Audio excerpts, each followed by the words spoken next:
¿Cómo están, amigos? Muy buenas tardes. Estamos comenzando enero del año 2025 ya con mucha fuerza, con muchas esperanzas sobre todo lo que va a ocurrir durante este año en Chile, qué es lo que va a pasar con Estados Unidos y muchos cambios que se están generando en toda Latinoamérica.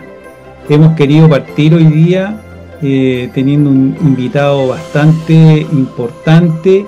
Y quiero hacer mención también que por mutuo acuerdo, conversación, vamos a tener esta entrevista un poco en una mezcla entre portugués y español para mejor entender de la audiencia. Estamos muy agradecidos hoy día de poder recibir a una autoridad de gobierno, del gobierno brasilero, y con todo el respeto vamos a dar la bienvenida en el idioma de portugués para comenzar. Hoy tenemos el placer de reservar una personalidad importante, uma autoridade do governo do Brasil, para discutir o desenvolvimento do setor portuário e navegação. Agradecemos também a presença do senhor secretário nacional de Portos e Navegação do Brasil, senhor Dino Antunes Díaz Batista. Estimado señor secretario, muy obrigado por su presencia hoy en este programa de Diálogos com Sabor a Mar. Bom dia, Rodolfo. Eu que agradeço o convite. Fico muito honrado de fazer parte desse primeiro programa de 2025 e espero que possa contribuir com a experiência aqui do Brasil para o setor da navegação. Né? É muito importante a gente ter esse tipo de diálogo para construir, ajudar na construção da consciência marítima e efetivamente entender a importância do mar para os nossos países e para o nosso continente. Então, agradeço muito o convite. Muito obrigado, muchas gracias. Nuestra primera pregunta, voy a hablar pausado del español, siempre tiene relación con conocer mayormente quién es la persona que estamos entrevistando. Sabemos que es una autoridad de gobierno, pero queremos ahondar un poco en el ser humano, en la persona, cómo se originó, cuáles fueron sus estudios, un poco su expertise de vida. Nuestra primera pregunta, señor secretario, es ¿quién es Dino Antunes Díaz Batista? Bom, essa é uma pergunta sempre interessante que faz a gente pensar em como que a gente chegou aonde está, né? Eu sou nascido no interior do estado de São Paulo, né? O estado mais desenvolvido aqui do Brasil, o estado onde temos o Porto de Santos, maior da América Latina, né? Mas aqui, como a maior parte das pessoas no Brasil, apesar do Brasil ter uma costa gigantesca e mais de 80% da população brasileira viver próximo à costa do Brasil, aqui nós não temos uma mentalidade marítima muito desenvolvida. E eu também não tinha. Então, eu cresci aqui no interior de São Paulo, sou engenheiro eletricista, depois me especializei em administração de empresas, tenho mestrado em transportes, Também tenho especialização em administração pública e sou servidor público. Inicialmente, eu comecei a minha carreira na iniciativa privada, passei por empresas grandes como a Siemens, a Shell, também trabalhei na Embraer, né, que é um orgulho brasileiro, a produção de aviões, mas eu realmente me realizei muito enquanto servidor público. Em 2007, eu passei no concurso público, vim aqui para Brasília, e desde então atuo como servidor público no setor de transportes. Inicialmente comecei trabalhando mais no setor rodoviário, né? O Brasil ainda é um país onde as rodovias elas acabam quase que monopolizando o tema transporte, infelizmente, né? Estamos tentando mudar isso, mas as rodovias ainda uma grande predominância na matriz logística nacional. Depois trabalhei bastante também com ferrovias, trabalhei com aeroportos também, sempre na perspectiva de parcerias com a iniciativa privada, tá? Em concessões, né? A gente acho que de uma forma geral esses projetos são chamados de concessões, né?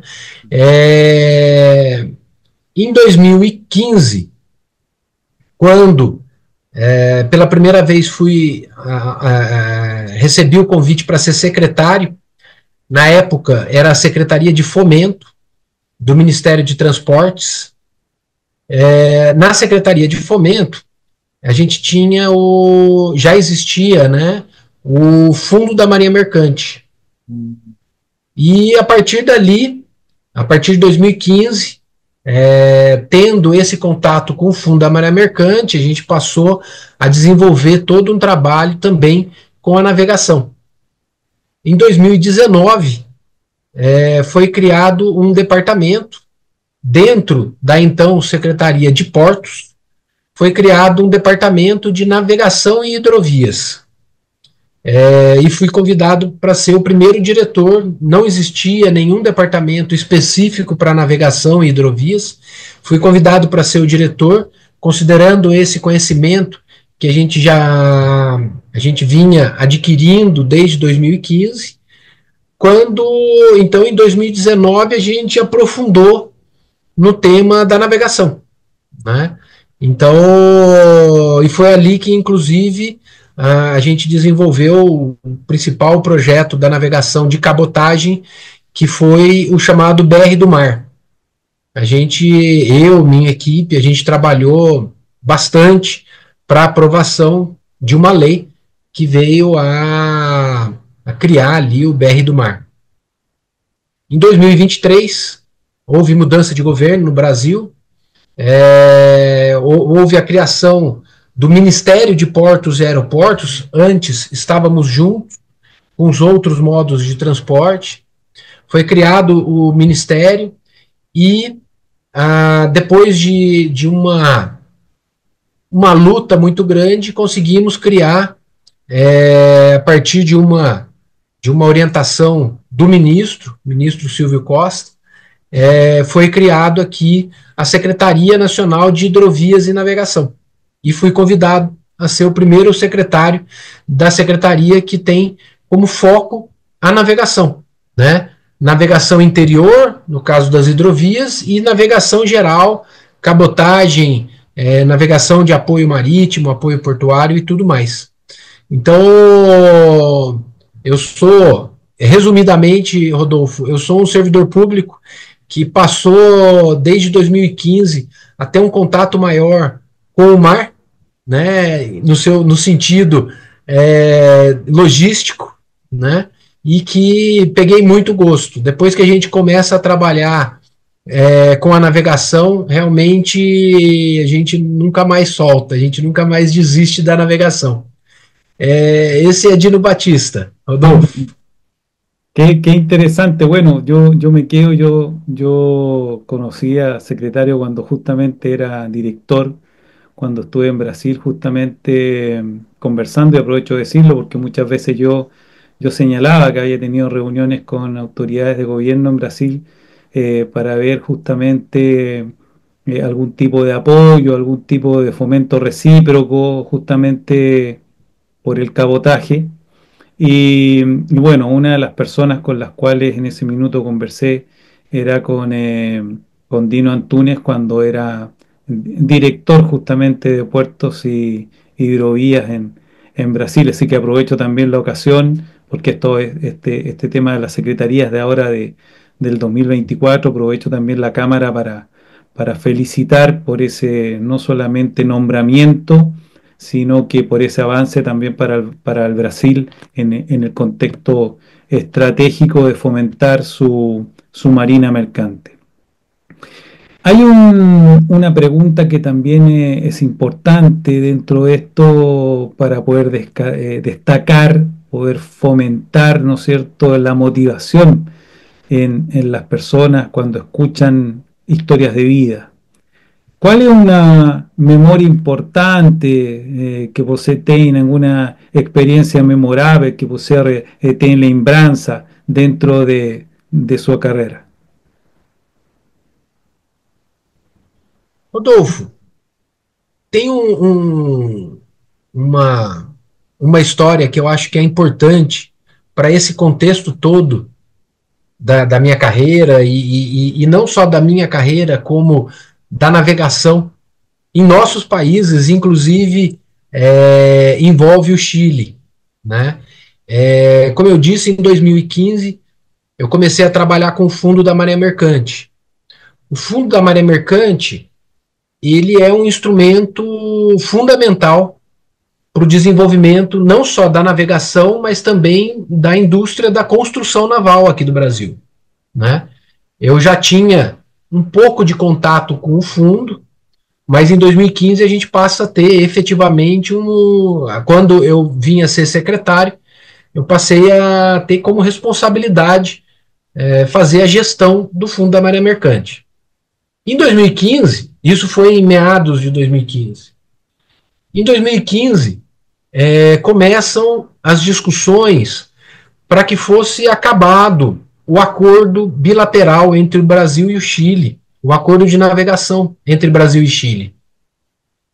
E quando chegou essa discussão lá para a gente, né, eu lembro que falei para a minha equipe, não, a gente só trabalha com o Fundo da Maré Mercante. Esse assunto de navegação deve estar em outro lugar aqui dentro do Ministério. E eu pedi para a pessoa, para um dos meus assessores, e procurar quem que deveria trabalhar com esse assunto. Ele procurou e voltou e falou para mim, Dino, dentro do Ministério não tem ninguém que trabalha com navegação. Ninguém trabalha com navegação. Eu falei, como assim ninguém trabalha com navegação? Navegação é um tema importante da política pública. Tem que ter alguém trabalhando com isso. Não, ninguém.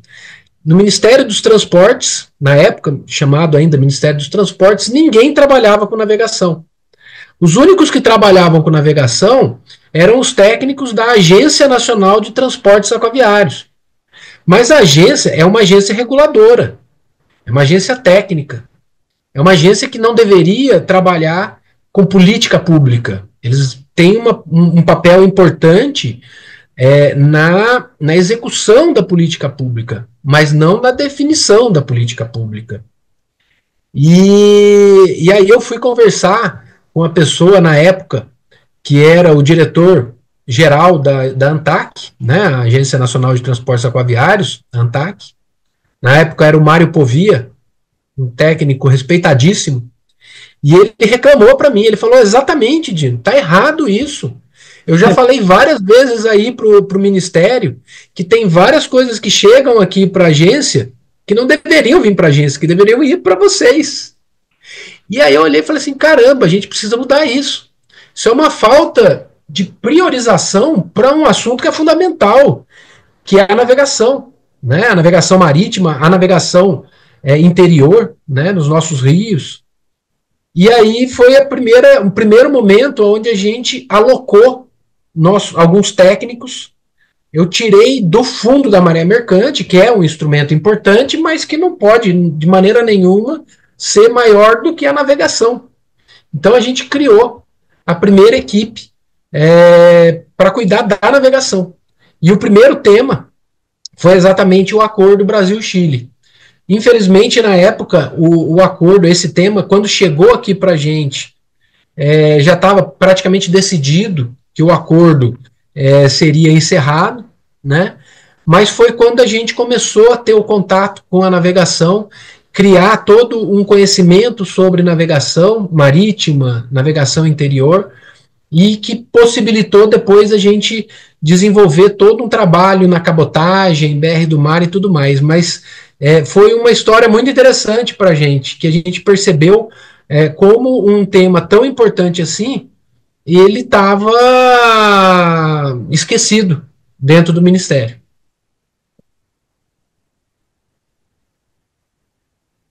Bueno, lo que está justamente comentando ejemplifica cómo Brasil ha tomado acción con no solamente con el cabotaje, sino que con toda la necesidad de fomentar el tema naviero. Nosotros, no solamente la navegación, en el fondo nosotros acá hacemos referencia al tema naviero, a la importancia de la marina mercante. Tenemos algo de marina mercante fluvial también ligada a aguas interiores, pero es finalmente cuando los países a nivel de políticas públicas y acciones públicas a nivel de Estado comprenden de que hay cosas que se tienen que fomentar y no solamente los aspectos de hacer crecer las flotas y, y darle una importancia estratégica, sino que también desde la mirada de fomentar en los jóvenes el estudio de las carreras que están relacionadas.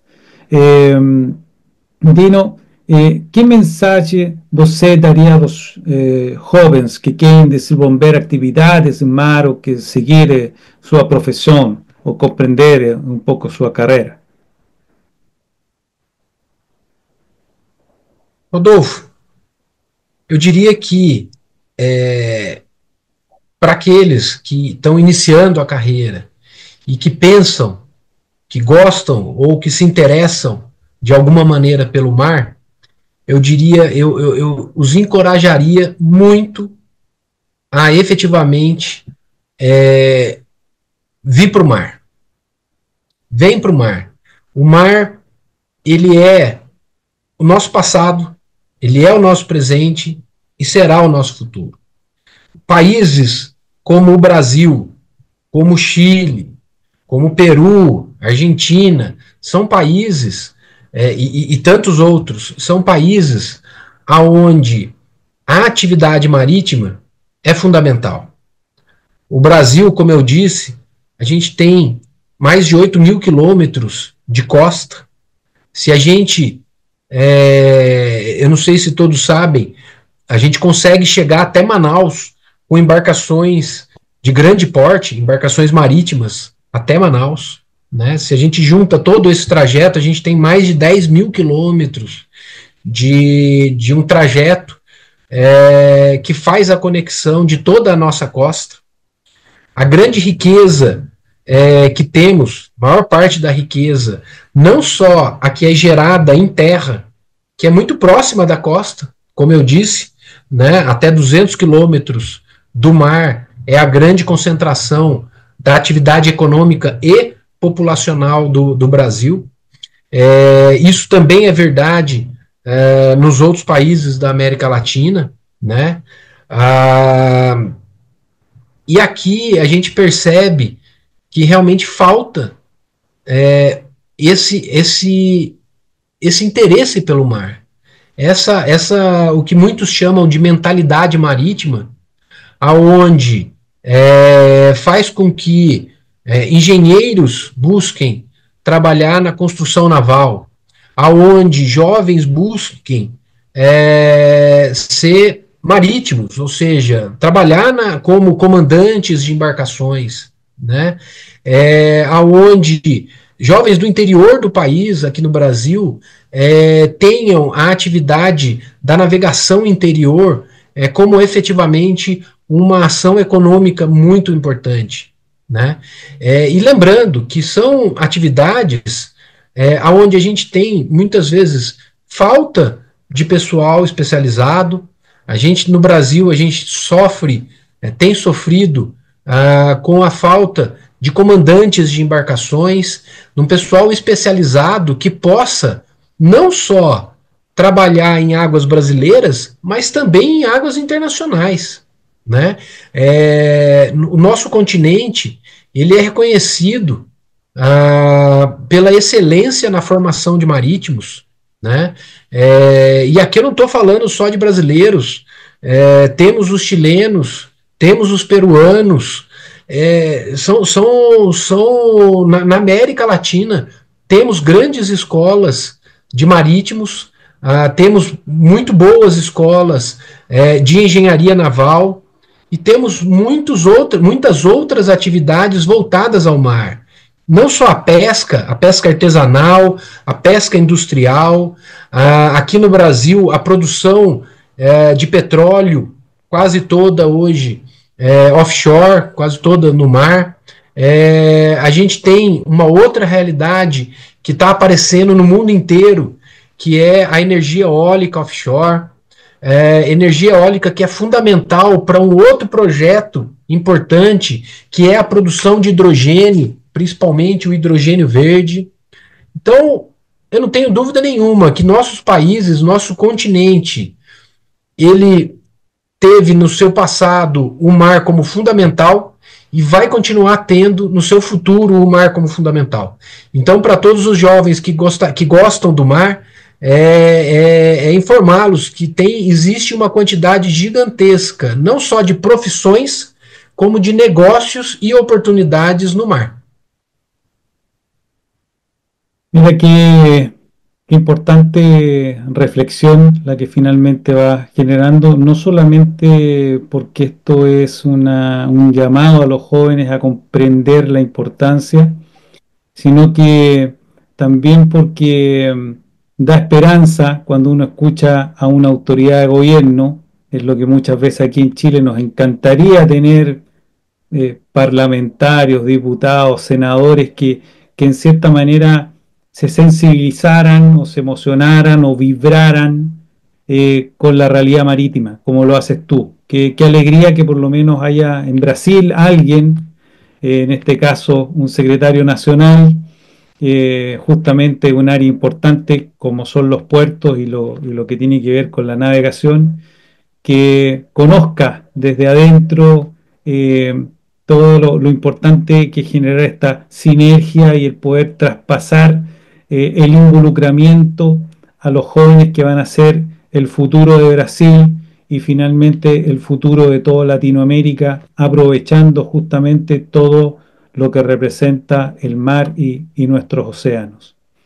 Quiero volver a un tema central porque es muy importante. Hoy día Chile no tiene un fondo de fomento para la marina mercante. Hay una ley de fomento que estructura en cierta manera lo que debería ser el Estado, pero el problema del cabotaje en Chile lo tuvimos justamente porque perdimos el comercio exterior. La ley antigua del año 79 sigue haciendo mención en su primer artículo de que es deber del Estado fomentar, colaborar a que los navieros participen en el comercio exterior, pero lamentablemente eso se fue perdiendo a buques de bandera de conveniencia y nuestra flota de alto bordo hoy día son alrededor de 20 buques, no más que eso, de alto bordo. Y una pequeña marina mercante de un poco más de 230 naves que están ligadas a otro tipo de labores como es la conectividad, apoyo a la acuicultura eh, y básicamente también el tema de los whaleboat que llevan alevines de salmón, etcétera. Pero en ese aspecto la pregunta para poder nosotros empaparnos un poco de esa ilustración. El Fundo de Fomento da Marinha Mercante, como funciona? Como é financiado? Qual é a facilidade que o SEO oferece? Sua importância estratégica no desenvolvimento marítimo e portuário de Brasil. Você pode explicar um pouco ainda como funciona o sistema? Uhum, claro. Bom, Rodolfo, o fundo, na verdade, na década de 50, foi entendido que era importante existir algum instrumento de fomento para a indústria naval brasileira. Dentro de um dos planos, antigamente o Brasil tinha, o Brasil já teve um costume, né, uma ação de planejamento das atividades muito mais forte do que temos hoje. Quiçá vamos voltar a ter novamente esse planejamento, mas lá atrás, década de 50, houve esse entendimento, que a indústria naval, ela precisava ter algum tipo de instrumento para apoiá-la, né? O Brasil, a indústria da construção naval brasileira, ela já teve um momento onde ela só não foi maior do que a japonesa, né? E construíamos todos os tipos de embarcações, né? Infelizmente, com o tempo, algumas outras políticas públicas, que no meu entender foram equivocadas, o Brasil acabou abrindo mão de uma parcela da navegação, acho eu, uma parcela fundamental, que é a navegação de longa distância, né? A gente chama de longo curso. É lógico que são vários os motivos para que isso tenha acontecido, mas efetivamente a gente perdeu uma parcela da navegação. Mas o Fundo da Marinha Mercante, ele permaneceu. Então temos aí são cerca de 70 anos desse instrumento. É um instrumento que teve várias mudanças e que hoje ele funciona como um fundo financeiro. A gente utiliza esse recurso para fazer empréstimos para as empresas que têm projetos de navegação, né? Hoje também é possível utilizar o Fundo da Marinha Mercante em projetos de infraestrutura portuária. Tá? Não é só embarcações, né? Não é só navegação. E como que ele funciona? Existe uma espécie de imposto, é uma taxa, que ela é cobrada no frete de importação. Tá? Então, toda a carga importada, você tem o frete, e esse frete tem um percentual hoje de 8% em cima do valor do frete de importação. Esses 8% são destinados ao Fundo da Marinha Mercante. Essa é a principal arrecadação do Fundo da Marinha Mercante. Tá? Existe também esse mesmo percentual que é aplicado em cargas domésticas. Só que o tratamento que é dado para esse recurso é um pouco diferente, tá? E é um pouco mais complexo. Então eu vou focar mais no fundo, que é o principal, tá? O grande instrumento é o Fundo da Marinha Mercante. Então, apesar da navegação doméstica também recolher esse valor, o tratamento é diferenciado, tá? Então esse valor ele vai para o fundo. O fundo também tem uma outra receita importante, que é o retorno dos financiamentos, né? A gente tem hoje mais de 40 bilhões de reais em financiamentos já contratados, já em execução, né? Então, quando você faz o financiamento, você tem com o tempo o retorno desse dinheiro. Somados esses dois valores, a gente tem um fluxo, uma receita anual de cerca de 1 bilhão de dólares. 6 bilhões de reais, mais ou menos. Tá? Isso varia com o valor do frete, por exemplo. Durante a pandemia, quando o mundo inteiro viu o frete marítimo ir para as alturas, a gente teve também uma grande receita do fundo da maré mercante, porque ele é um percentual do frete, né? Então teve um ano que a gente só de arrecadação de AFREM, a gente teve quase 2 bilhões de dólares, tá? Só em um ano.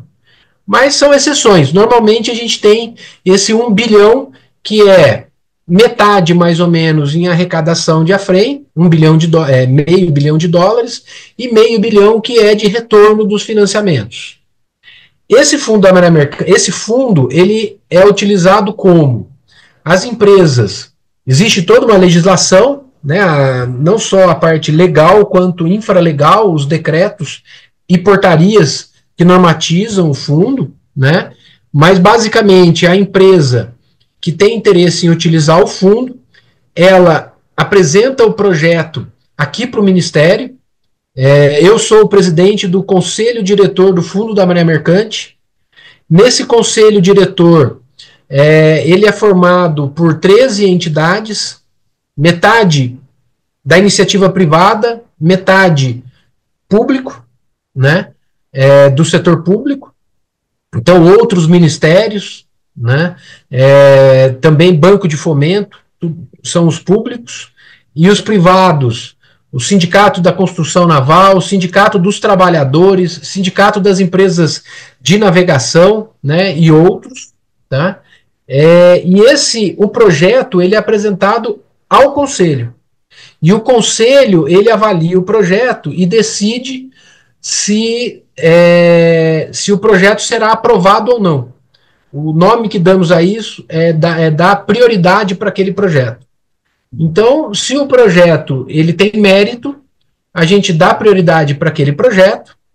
Isso significa que a empresa que pediu, que solicitou, ela pode ir para um dos bancos públicos brasileiros, um dos bancos federais, né, que são o BNDES, o Banco do Brasil, a Caixa Econômica, o Banco da Amazônia e o Banco do Nordeste. Ele pode ir em um desses 5 bancos, levando essa aprovação do Conselho Diretor, falando, olha, eu quero fazer um empréstimo com base no Fundo da Maré Mercante. E por que com base no Fundo da Maré Mercante?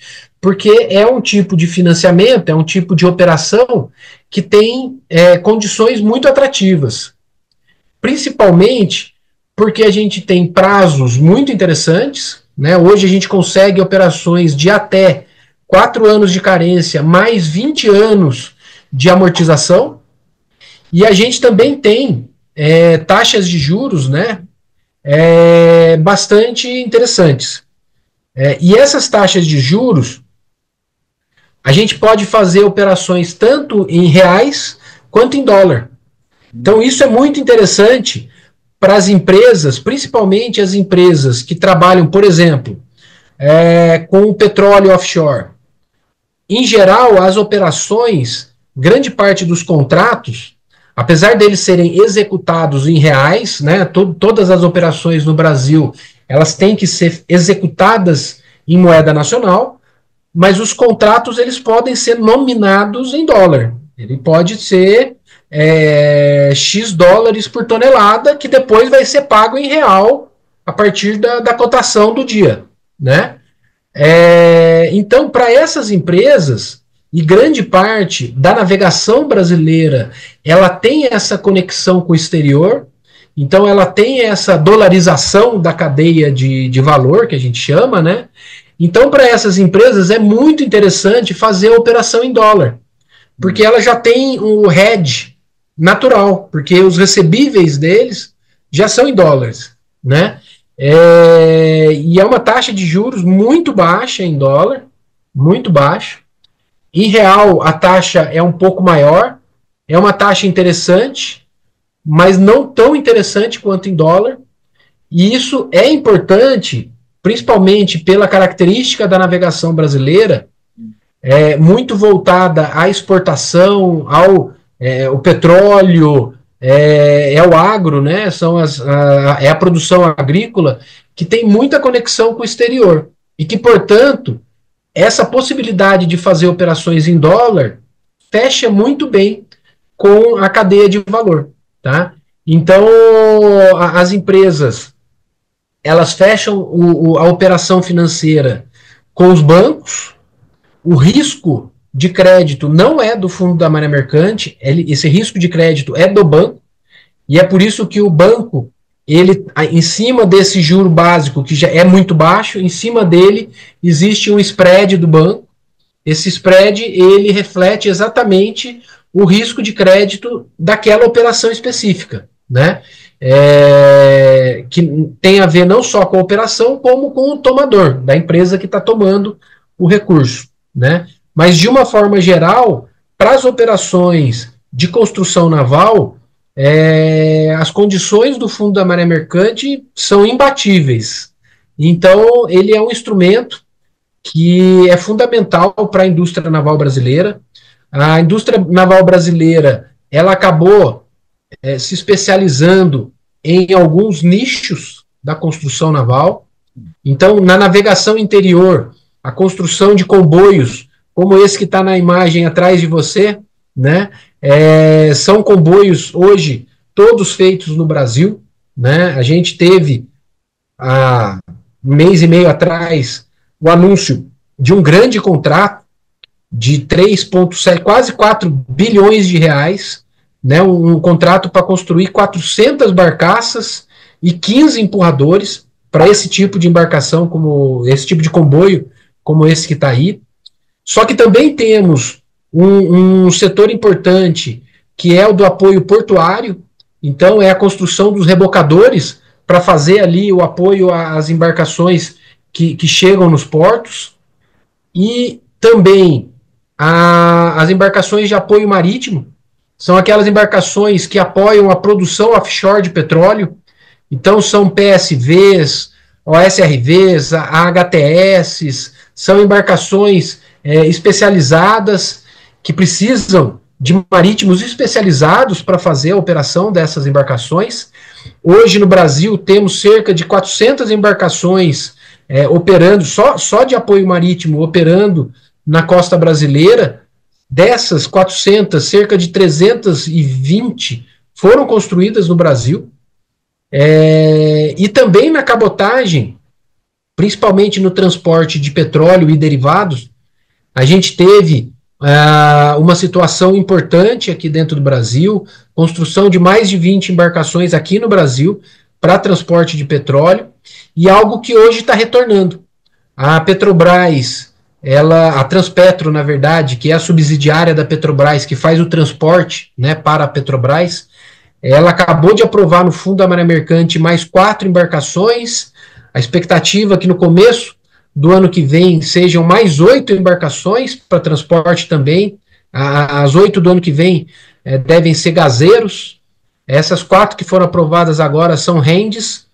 Então, a gente percebe realmente o Fundo da Maré Mercante como sendo um instrumento de política pública fundamental, não só para a indústria da construção naval, né, obviamente, mas também para a navegação. Existe realmente uma relação muito próxima, né, da navegação com a construção naval. Então a gente consegue manter todos os benefícios aí da construção naval e da navegação brasileira, e muito disso é debido ao Fundo da Maré Mercante. Mira qué interesante todo lo que, bueno, estamos escuchando desde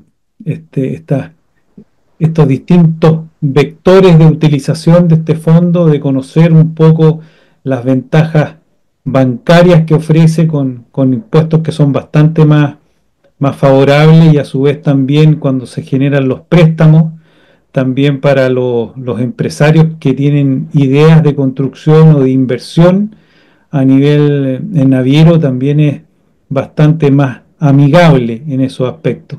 Como comentaba, mostrando la foto que tengo yo en la espalda, ¿no es cierto? Esa embarcación que se ve ahí, que está empujando, que es como una gran barcaza que está llevando, está transportando carga, y hacer mención a la construcción brasilera, que hoy día se entregaron fondos para 400 barcazas y 15 buques de apoyo, y que fomenta la construcción en astilleros propios del Brasil. O sea, no es solamente el tema naviero, sino que fomenta también esos aspectos y contribuye con naves de apoyo, bueno, todo lo que nosotros en Chile decimos los remolcadores en los puertos. Así que es bastante importante y estratégico el desarrollo justamente de este fondo de la Marina Mercante que comentabas tú. Está activado desde los años 50 en el Brasil y todo lo potente o en cierta manera todo el apoyo que da circunstancialmente eh, a cualquier gobierno como un instrumento de políticas públicas y de acciones públicas. Muy, muy interesante todo lo que justamente queríamos abordar como un tema central para que aquí y en otros países de Latinoamérica se vayan analizando o reflexionando medidas consecuentes cuando uno habla de poder fomentar el tema marítimo, el tema naviero, el tema portuario en los respectivos países. Una última palabra, una última pregunta dentro de este programa que ya vamos terminando, que siempre lo señalamos, el programa es Diálogos con Sabor a Mar, tiene que dejar un poco ese gustito a mar. Y en ese aspecto eh, te quiero preguntar, ¿cómo você contribuye con su actuación, con su cargo de autoridad para conciencia marítima y oceánica? ¿Cuál es su contribución a través de su trabajo justamente ahí en Brasil o en Latinoamérica? Eu acho que a gente ainda contribui pouco, mas a gente contribui. Eu acho que a nossa participação e a criação da secretaria, né, no Brasil, como nos outros países, é necessário para que a gente tenha espaço na mídia, no Congresso, nos outros ministérios, para que a gente consiga efetivamente chegar nas pessoas que decidem e ter uma discussão relevante. É importante que seja criado uma secretaria ou um ministério, porque sem isso a gente acaba não tendo acesso à mídia, acesso a deputados, senadores e tudo mais. Grande parte do meu trabalho é exatamente conversar, né? É o que estamos fazendo hoje, Rodolfo, e por isso que novamente te agradeço pelo convite, né? Então, é demonstrar, não só para a mídia, que é fundamental, mas também, e talvez principalmente, para os políticos no Brasil, o quão importante que é a nossa atividade, a atividade da navegação, né? E aqui a navegação interior, a navegação marítima, todo esse apoio à produção de petróleo, né? Então, a gente tem, eu acho que nós temos conseguido realizar um trabalho muito bom, mas internamente, com políticos, com outros ministérios, quando o Ministério da Economia, o Ministério da Fazenda, né? Hoje chama Ministério da Fazenda, até o governo anterior era da Economia. Quando eles aparecem com algumas ideias milagrosas, né, de resolver todo o problema da navegação, abrindo a navegação e jogando para os chineses ou qualquer outro país. E aí você tem todo um trabalho para mostrar que se eles fizerem isso, vai acabar com a navegação, né?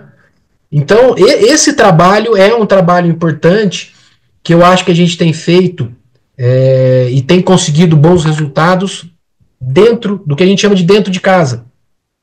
Não só nos ministérios, como nos senadores, deputados e tudo mais. O que eu acho que a gente tem começado a fazer, mas ainda temos um espaço muito grande, é exatamente para fora. É para a sociedade.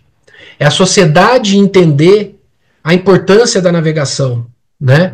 Muitas vezes, essa importância ela é refletida no orçamento público. E, normalmente, as pessoas, a sociedade, pede recurso para as rodovias. Quando a gente fala de logística, né, de transportes, elas pedem recurso para as rodovias, para fazer um viaduto que vai eliminar um ponto que é problemático em uma determinada rodovia, ou para duplicar uma pista, ou alguma coisa assim. E a gente tem um papel importante para mostrar na sociedade que a navegação, ela muitas vezes ela pode, com um valor muito menor do que a duplicação de uma rodovia, ela pode tornar aquela duplicação desnecessária. Porque ao invés de passar mais caminhão ali pela rodovia, a gente vai transportar pelas barcaças, né? Esse comboio que está na figura aí atrás de você é um comboio com 20 barcaças. Você está falando aí de algo em torno de 40 mil toneladas transportadas. 40 mil toneladas. Então, essa embarcação, esse comboio que está aí, ele transporta o equivalente a 1.000 caminhões. 1.000 caminhões. E as pessoas não sabem disso. Então, quando a gente, com um recurso muito menor para fazer dragagem, ou para fazer sinalização de uma hidrovia, a gente a gente pode conseguir melhorar todo o sistema logístico nacional. Porque a gente vai fazer o transporte de soja, de milho, de minério de ferro, de contêineres, de carne, de uma maneira muito mais eficiente. E não só essa eficiência logística, mas também eficiência ambiental.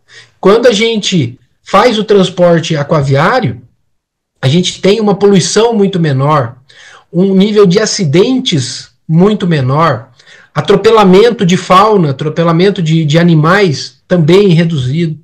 Então, a gente precisa mostrar melhor para a sociedade a importância da navegação, seja ela interior, seja ela marítima, para que a sociedade entenda a importância e passe a cobrar os políticos para que seja dada prioridade também para a navegação. Né?